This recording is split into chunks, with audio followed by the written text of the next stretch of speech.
Good morning, I'm Robert Tan. Let's unlock the tricks of the trade, get to know the brilliant minds who changed their industries and created innovations that continue to influence lives. Be inspired here on Trade Talks, My Milyonaryo.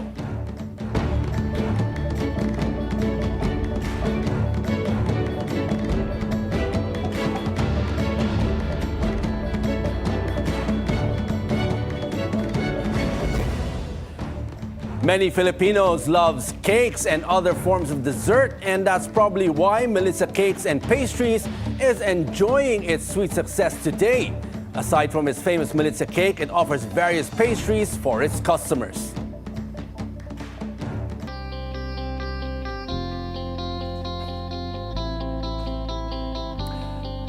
Let's find out more about the shop. We'll be speaking with Melvyn Isidro. He's the owner of Melliza Cakes and Pastries. Welcome to the program, Melvin. Thank you for joining us. Thank you for having me. Okay, Melvin, take us back on a journey. Let's backtrack a little bit.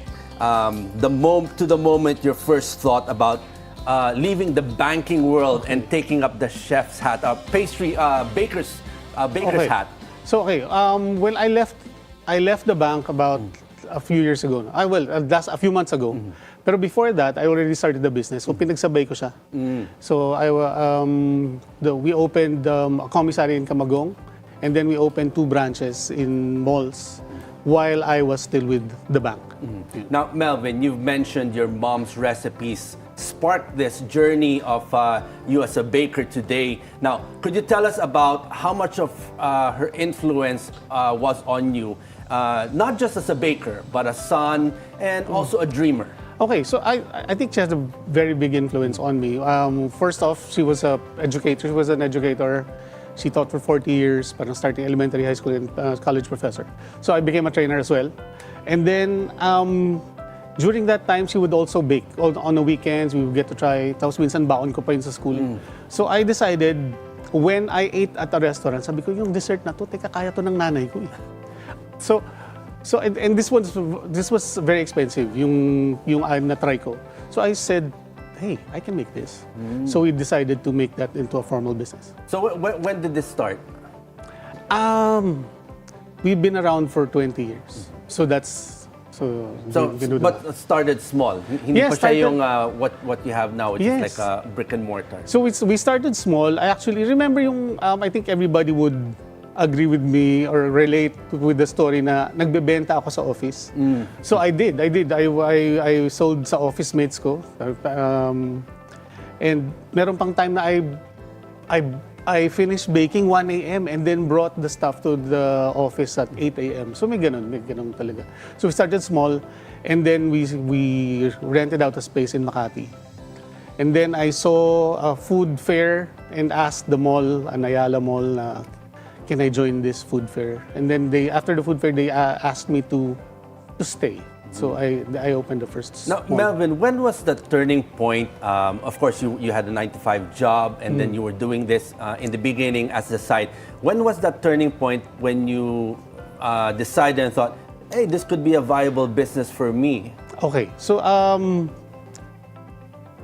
at the start, you have to really make it work na kasabay yun, kasi it's very difficult if you just stop your corporate and leave right away. Kung sanay ka sa corporate world, tapos walang bigla backup. Bigla ka, ha? What if it fails? So ang ginawa, pinagsabay ko talaga. I started with that. Now, was there a turning point where you felt a weight of doubt when you were starting this? How did you push through this fear? Did you have any fears of going into this and thinking, wag na lang? Okay, so when we first started, there was worry. Talaga naman nakaka-worry when you start anything new. It's always worrying. Parang hindi mo kasi sure if the people will like your product. So nung first 2 years, we were doing okay. Tapos nakapag-open kami ng 2 more mall branches. Tapos I got the idea, siguro dagdagan pa natin. We're doing okay. I think yung masyadong mabilis yung paglagay namin ng new branches. In the business world, diba, they say there's also a worry if you grow too fast or too slow. Exactly. Parang there has to be a balance. What happened to you guys? Okay, so nagkaroon kami ng problems with staffing, with yung quality nung ano was still there. However, parang some staff, hindi nila, syempre, hindi nila masyadong naibebenta, unlike an owner would be, if an owner would be there. So, since I was already still in corporate, ang hirap namin puntahan yung mga branches. Yun yung usually yung problem na hindi mo masyadong natutukan, even though you thought that it was a viable Right. business. Why was that? Okay, so hindi siya masyadong natutukan kasi nga I was still with corporate. So hindi ko siya madaanan. Lahat ng branches I wasn't able to visit. Meron pa nga isang buwan hindi ko nadaanan. So parang that's a big no-no if you're a business owner. Now, how did your family react when you decided to trade the financial ledgers for flour and sugar? Okay, so I think they were happy. They're happy kasi meron naman kaming kani-kanyang field. So my brother's politician is a doctor. So I think I'm the businessman. So Now, in your journey towards this building the business, your mom was there every step of the way before. Yes. How much of an influence was she? How much of help did she provide you in terms of your journey? Malaki kasi yung original namin na recipe came from her. So she studied in London and she got the recipe. So if you have a very good base ng cheesecake, you're okay. So you can add nuts, chocolate, and fruits, and it's still gonna be fine. Tapos noon, when we opened stores, she would be there. Parang morning hanggang hapon, she'd stay. And I think she was proud kasi parang when people ask, sino po sila? So she would just, put her hand dun sa karatula and say, that's me. So I guess she's proud. But this is a very competitive space. Why the base na cheesecake? Alam natin pag cheesecake, it's a very hard base to start with and sell and really do good and yung taste, yung quality. Right. Okay. So, yung quality, importante talaga yung quality. When you send out any product, you start with very good ingredients. Tapos nun, put out a nice quality na product. Make sure na moderately priced. Kasi pag masyadong mura, may connotation na baka hindi okay yan. So, pag masyado namang mahal, parang, hindi ko kaya. So we're still in the middle. We stayed there and we're doing okay. Now, how did it feel when you sold your very first cake and who bought it? What did that moment mean to you na this is the first sale na talagang ito binebenta na namin tong Sobrang cheesecake saya. namin. Sobrang saya when we sold it. Ang ano pa nga nung pricing namin medyo of course it was early parang ang baba pa. Early days pa. Early days, so mababa pa. It was exciting. Tas office mates are very supportive. So, and then people got to like it. Parang a word of mouth na nagustuhan naman nila. So, I'm very happy. In the beginning, you were just selling to friends. When was the time that you started, let's put up an actual shop? Okay, we put up an actual shop dun in Makati. Pero on the first, after a year, we put up our first mall branch in Ayala Mall in Makati din. Now, building a brand from scratch, lalo na in this very competitive space of baking, what was the hardest challenge that you faced that nearly broke you? Now, have there been days where you had sleepless nights and you said you wanted to give up? But how did you talk yourself out of that? Okay, so one is, it's okay to cry. It's okay to cry. In the corner. Yeah, it's okay to cry in the corner. Kasi ano yun but you have to move on. After, if it's okay to cry, you have to move on. Then, kailangan mo din na get up. You have to get up. By the way, you have to list down all the mistakes that you made previously so you don't have to make it again. What kind of mistake? Were there any big mistakes that you've made that really broke you? And may times ba talaga na umiyak ka sa corner and said, naiyak ako, pero hindi mo sa corner, hindi naman Pero nakakaiyak talaga. Yeah. Kasi when you're doing your best, tapos some people don't really parang help you out, don't acknowledge don't support you, parang nakakaiyak naman talaga. So I think the first yung mistake would be parang training, yung tutok talaga dun sa people. Kasi pero when you have people na parang nandun, pero they don't really want parang to sell. Parang wala silang vested interest talaga. They don't really want to sell. So yun. So those were the, what else? In this business also, malaki yung capital niyan. How do you survive when you said you were growing too fast na parang there were a lot of mistakes already happening and you had to pull back? I think we forgot to set na parang if we don't make money by this time, we have to pull out of some, parang late na kami nag-pull out dun sa ibang mall branches. But eventually we had to close all 4 branches sa mall and then just retain this one. And now, we supply to coffee shops. So, hindi naman siya naka-consignment. So, we just, when they purchase, and we just deliver it to them. Naka-white boxes, by the way. So, nawawala yung name ko. But how Name do ng you mom. deal with competition, especially in this very competitive space? I think you have to maintain the quality of your product. Tapos doon you have to adapt quickly. Like yung the online delivery, kailangan yan, nandun. And also, right now, right after our meeting, I'm going back to and meet with another coffee shop owner and then tell them about Melliza. Okay, Melvin, we still have a lot to discuss about your journey here from banking into baking. We're going to take a short break. Trade Talks will be right back.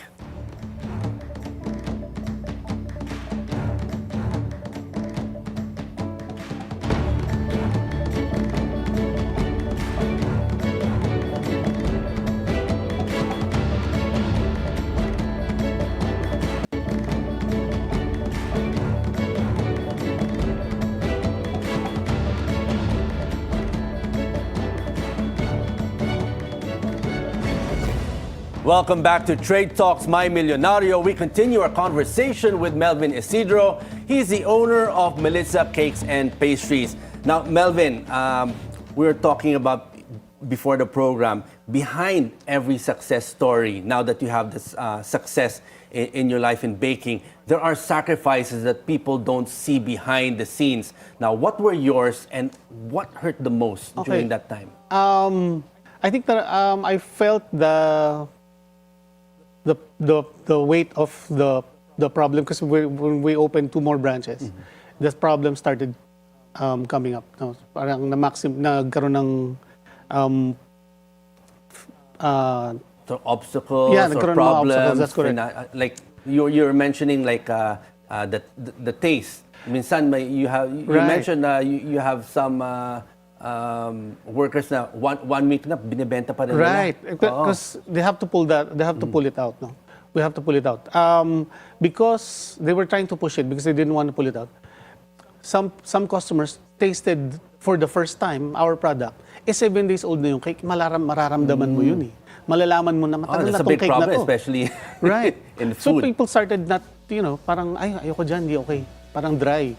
So we began to close yung mga and of course rent is high. So pull back again, back to your only store again. Yes. And that's so what were the learnings there? Don't expand too fast. Tapos you have to be there with the business. You have to be there almost every day. Yung talagang tutukan mo siya. Hands-on.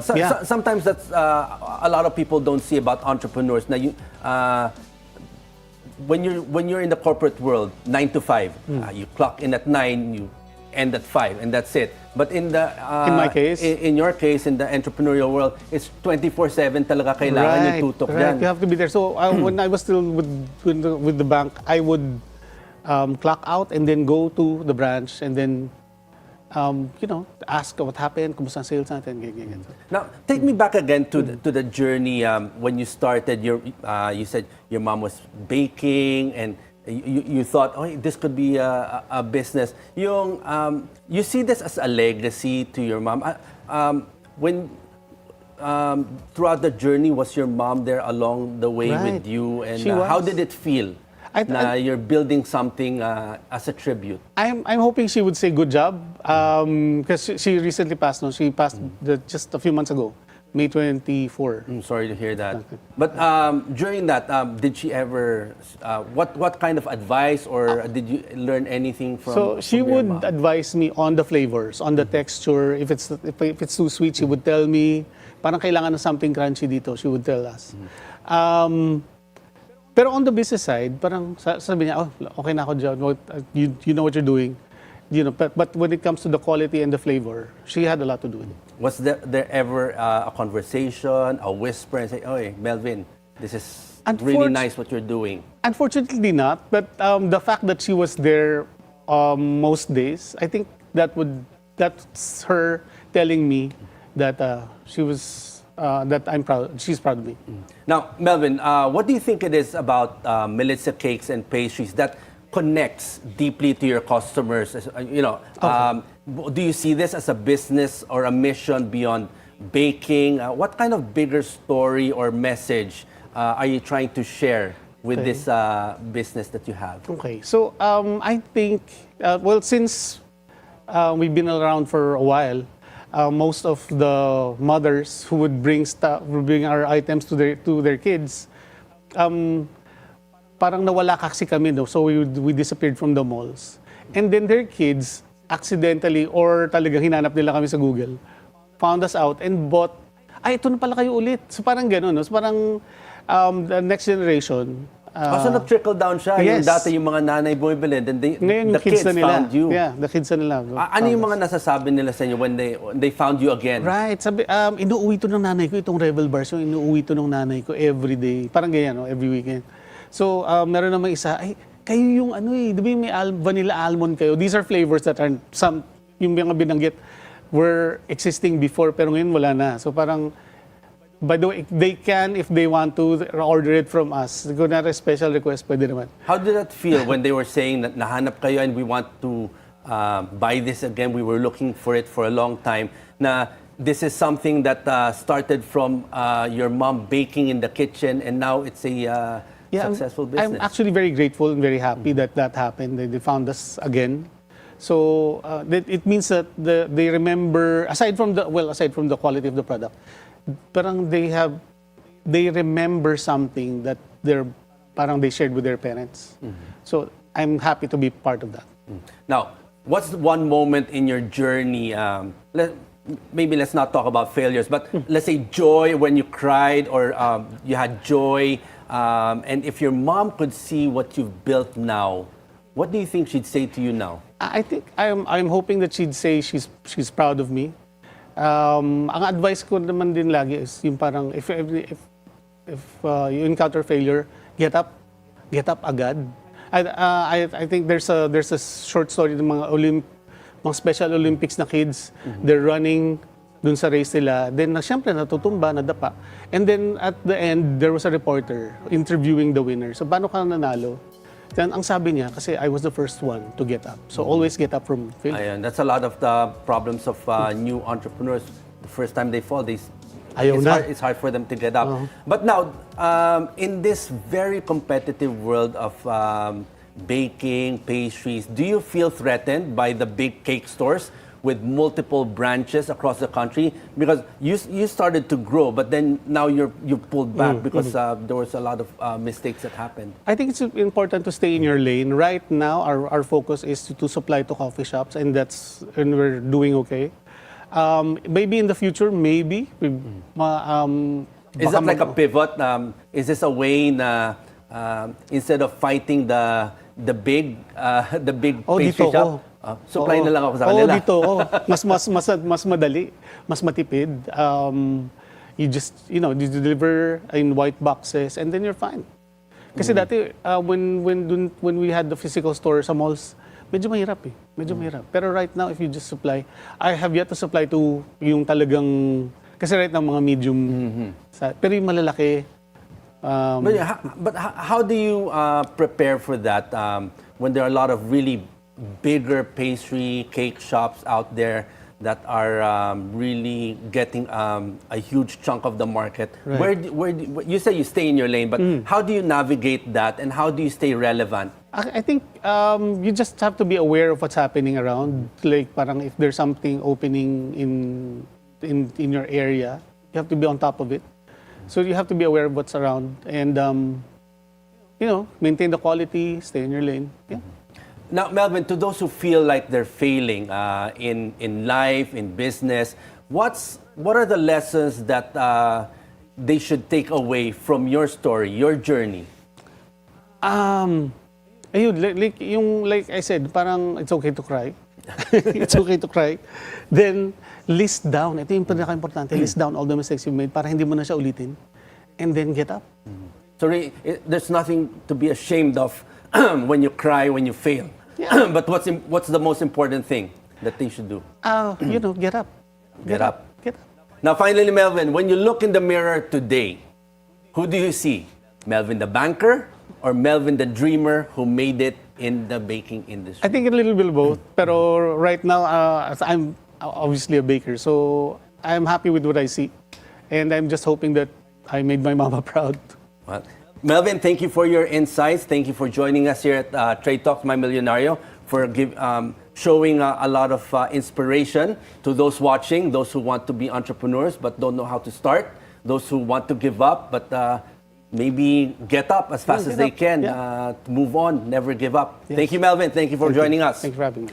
And that's today's show. Catch us again on Trade Talks My Milyonaryo for inspiring stories like these of entrepreneurs and innovators and the secrets to their success. I'm Robert Tan. Keep it here on the Bilyonaryo News Channel.